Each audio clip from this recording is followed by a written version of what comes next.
За 10 години Македонија има 27.000 ученици помалку. Вели учениците исчезнуваат од клупите за тие што остануваат ким учебници и вештачка интелигенција. Тоа беше практично ветано денеска на оној настан. Мислам дека беше во едно основно училиште тука во Кисела Вода, на кој што збореа Орце Ѓоргиевски, мистерката Весна Јарневска и Христијан Мицковски.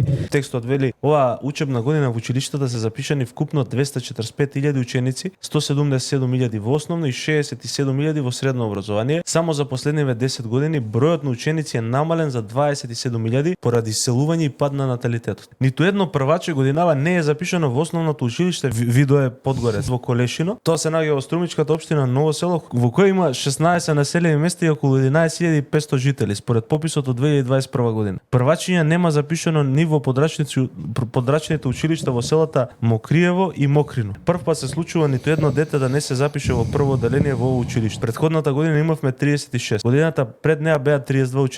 Намалувањето на бројот на првачиња се должи на едно масовно иселување пред 5-6 години. Прилеп има запишано само 75 првачиња. Во Велес во прво одделение 556 првачиња, што е 101 ученик помалку од лани. Намалување на бројот на ученици има во дури 73 општини, вклучувајќи го и град Скопје како целина. Во апсолутни бројки најголемо намалување на бројот на средношколци има во Скопје, во Тетово, Струга, Кичево, Струмица, Гостивар, Куманово и Штип, сите најголеми градови практично во Македонија.